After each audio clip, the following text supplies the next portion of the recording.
was it, our three finalists, and I think you know now why it was such a tough decision yesterday to figure out who are the three finalists, and they really pitched very well, and I'm curious what the jury will say. They are debating now for some minutes, and I'll use that minutes here right now to talk to our finalists again, so please welcome on stage back again, Theo, Vipa, and City Transformer. A round of applause would be nice. Thank you so much. Yeah.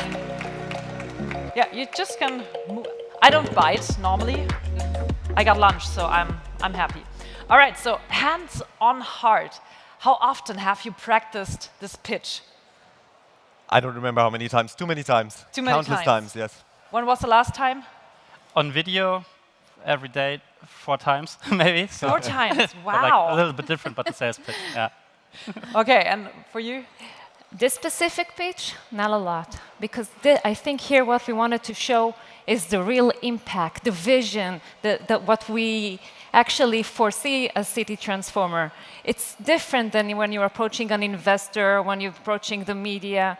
Here, what we wanted for people to understand that there's solutions, the vision, and that and the whole impact of City Transformer on cities. So I see, I can woke you up in the middle of the night, and I say, okay, what's your vision? What's the value of it? Speaking of value, there are so many things to tackle when it comes to the traffic turnaround. Why have you focused on your topic? So saying delivery logistics is the thing. Well, we believe that autonomy is actually going to come first on deliveries and especially on the last mile. So we said, where can we create the biggest impact the soonest? And that's why we decided to go with last mile. The biggest impact the soonest, and that is said here in Germany. Wow.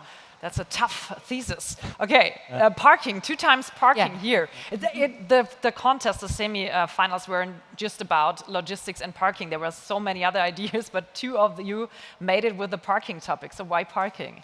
I never had a car, but I like to move around, and not only with public transport, but also shared mobility and such things. And it became obvious to me that so many private cars take so much space in our cities, and I thought, I want to change that.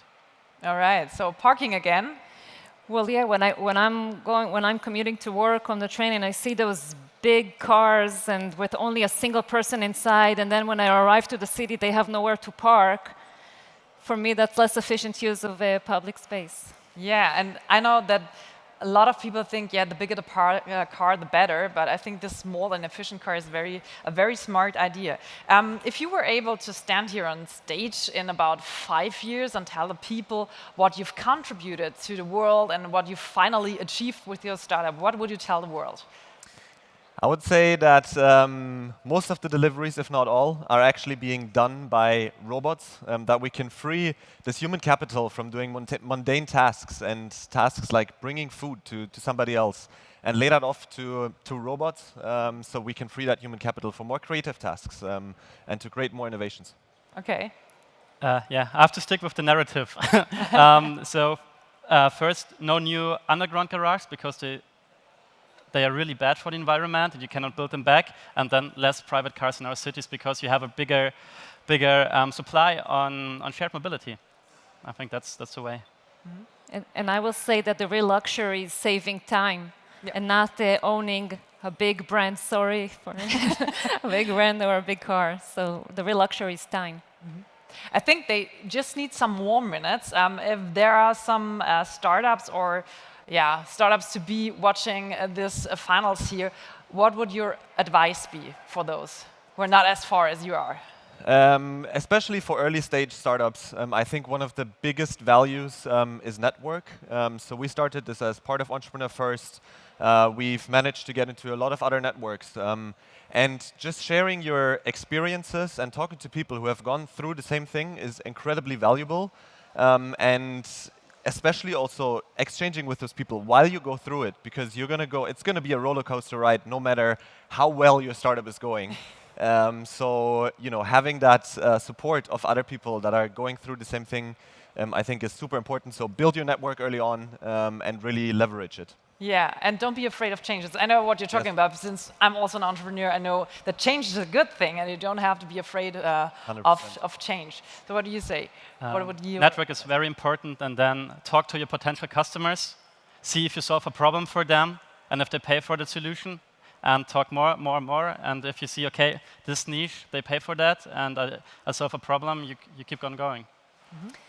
I'll say that when you approach investors, of course, they always want to see the numbers, but first you got to get them enthusiastic. Speak about the vision, speak about what you believe in, the numbers will come after.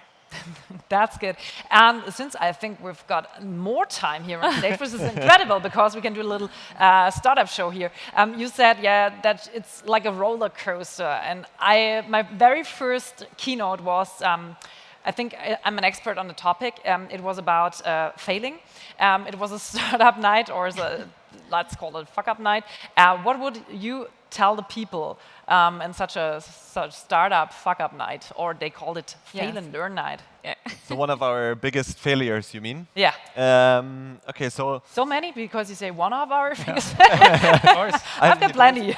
Probably failures every day in a startup. So but one of the biggest ones, I would say, was right when we had finished building the first prototype, or we were about to finish it, and we had to bring it to a customer on a campus the next morning.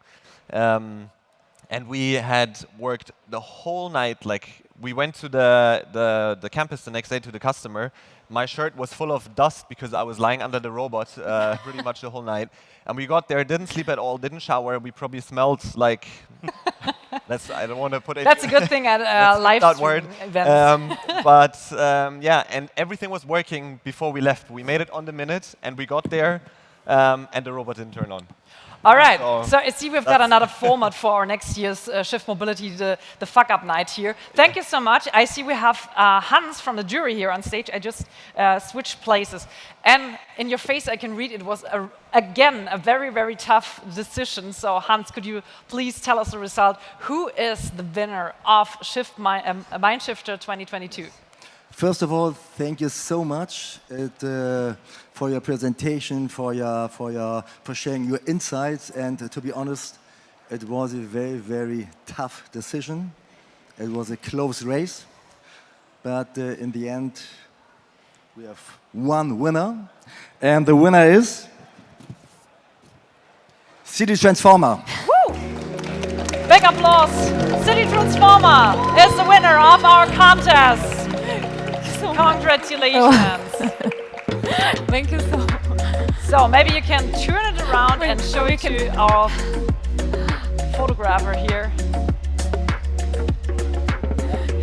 So this is the winner of our Mindshifter contest 2022. And I think this is the time for a big applause for everyone. Thank you so much. Thanks, Theo. Thanks, Vipa. And of course, thanks to City Transformer. And we move on here with our program. So stay here and enjoy the show. Thank you so much.